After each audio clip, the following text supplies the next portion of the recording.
Hi, this is Jenny McCafferty for Michigan Golfer and Great Lakes Sports. We're at the very famous Pete Dye course at the French Lick Springs Resort in Indiana.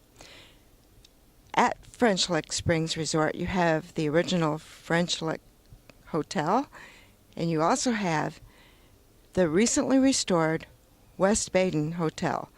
We had a chance to play earlier today the Donald Ross course, on which Walter Hagen in 1924 won the PGA Championship. Come on down to French Lick and see it for yourself.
We've been blessed to acquire the 18 original drawings from Donald Ross's desk. We have all 18. As you can see, golf course architecture has changed a lot over the years. In those days, they used a piece of graph paper and a pencil and pretty well drew it in. You can see some of the descriptions of the holes and how they arrived at the design that they or arrived at the product that they actually designed. There's some cutaway views of greens and you can see the bunkering and the grass knolls and where he wanted the tall fescues and that sort of thing.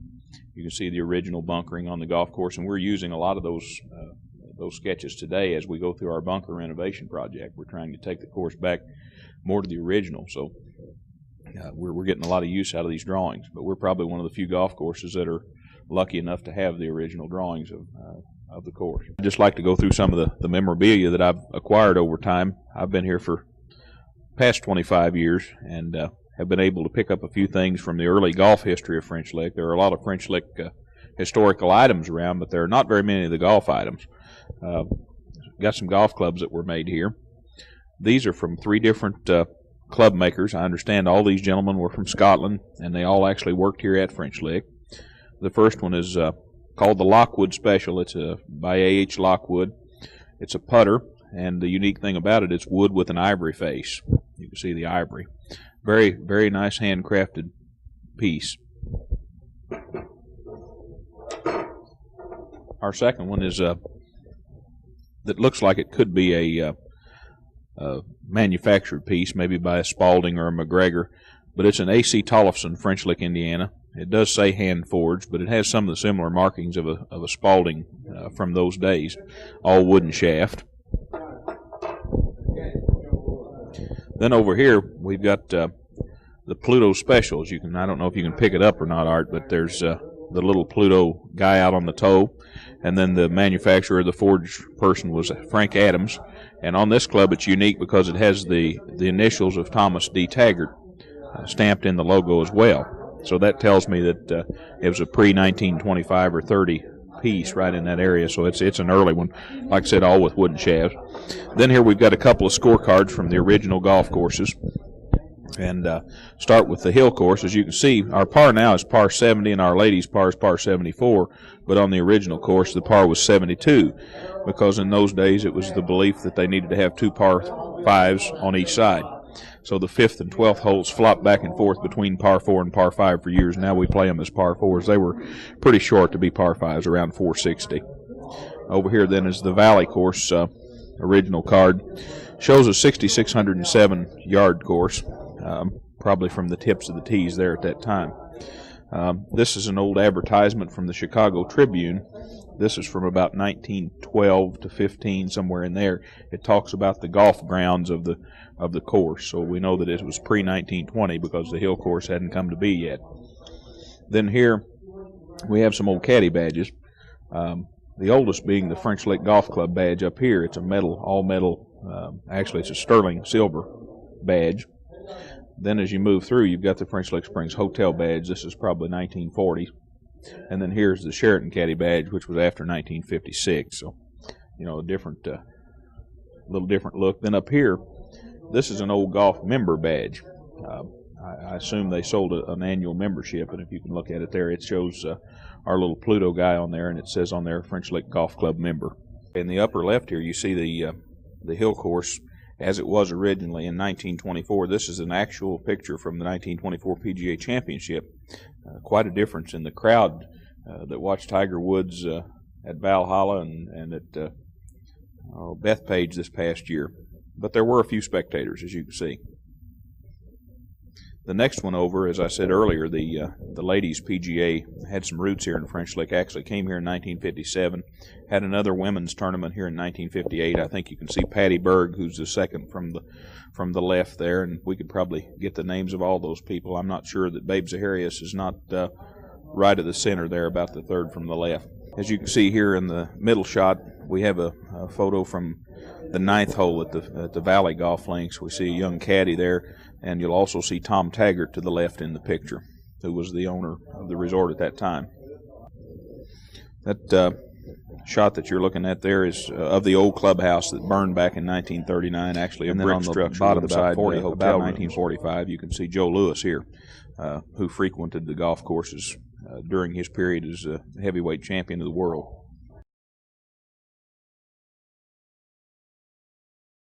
An important part of the history here at the golf course was the caddy. Back in those days, we had a staff of over 300 caddies. Some of those caddies were professional caddies who earned their living and fed their families by caddying here at the courses. Others were schoolboys, and I think probably a lot of the stories you're going to hear around the fire here today are from the boys who were in school at that time, or maybe just out of school, and some of the experiences they had. A lot of us boys, and when there wasn't much golf going on, why, they had to do other things. Some of them was like playing mumble peg, and had some great mumble peg players around here. Another one was we used to pitch pennies to a line, but sometimes it'd get out of hand. You know, we get to pitching nickels and dimes, and you know, that was a lot of money. But we had a lot of hotel guests. They seen that and they wanted to play. So they're nice people. You know, we can't let them out. So let them right in there. Of course, they were unexperienced. Of course, it cost them to learn to play. You know, and we buy a lot of groceries with that money on the way home. Bill talked about the games that they played, the mumbly peg with their knives and the pitching the pennies. I heard about a fight one time that an old caddy and a young fella had out in the street by the caddy house. This old fella was an experienced caddy, but he didn't dress the part very well. They said that he wore clothes that a beggar probably wouldn't wear, but he always had a roll of money that you couldn't get in your pocket. And one day he and one of the young caddies got in a fight, and they said it was such a fight that when the fight was over, that the old caddy had his shoe on, but his sock was off laying in the road. That's a pretty tough fight. On this caddying, when at times, like I said, when the Midwest tournament and things like that, they couldn't get enough caddies, so we'd go to schools, and they would let the kids out of school to caddy because the money was hard to come by back in those days, and they was always glad to let them out so they could make a few dollars. My first day of caddying, and I can't remember exactly how old I was, probably 9, 10, in that neighborhood. But back then they paid 75 cents a bag, and they put me out double that day. And when I got in, I had the big red marks on my shoulders. But anyway, when they paid me the $1.50, I clenched that in my hand so tight that I run all the way from the clubhouse home. And so when I got home, I handed that $1.50 to my mother. And she handed me back a quarter. And you know, that was the biggest piece of money that I ever got my hands on, was that quarter. Because that $1.50 went for help put food on the table for the family. Joe Lewis was always gambling with Pete Thomason, wasn't it, from Louisville. And they'd come up here, and Bill remembers this well. They stayed here all the time. And Joe Lewis was the only black that could play on the golf course. But he couldn't live in the hotel. He stayed at the Collard Hotel, West Spaden, the Waddy Hotel. And another time, they was here on number 9, come up here on number 9, and Joe had a two-tone Cadillac, and he parked it out here by the kitchen by number 9. And they drove up there, and him and Pete come with, one of them was probably 6 or 8 feet from the cup, and the other one might have been 10. And they bet, I think it was $6,000 on that one putt. Pete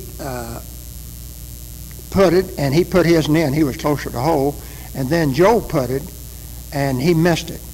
And he was so mad, he walked over and teed that golf ball up and hit it right in the side of that new Cadillac. Just made a great big dent right in the side of it. But they took Joe for a ride all the time. There was different ones around here played golf with him, and he took well care of them because they beat him all the time. He hit long balls and everything. He's a good golfer. But these guys were professional. Like I said, they had caddies that never lost a ball and all them kind of Joe just things. didn't know how to bet. My uncle Arthur Carnes, they called him Big Red, and he boxed and wrestled all his life, and he run with Joe. And he was Joe's sparring partner. And he'd go over there, and Joe would just knock the socks off of him all the time. But he liked him, and so him and Arthur, they run around together and went pheasant hunt together. And Jasper with Alvin Ruxer and all the people that had money, and they was good friends. But Joe was out running every day. He come by our house every day running. They followed him on horseback. They had a caddy here in the 50s. They called him One-Arm Jack. I don't know what his real name was, but he had one good arm, and he had one arm that was off just below the shoulder, but he was still able to carry double because he'd hold his left side up and hang on to the bag. And I had a fellow tell me that he was on the 13th tee one morning, and he looked over at the 5th hole, which is a hole, a little par 3 that sets up on a high hill, and they said that One-Arm Jack had been drunk, they thought, and fell from number 5 green, and said he fell from number 5 all the way down to the tee, which is about 100 and some yards away, but he never let go of the golf bags. He still had both bags when he got to the bottom. The fellow that I started working with here was an old caddy, as I said before, and he told the story about the Caddies revolt.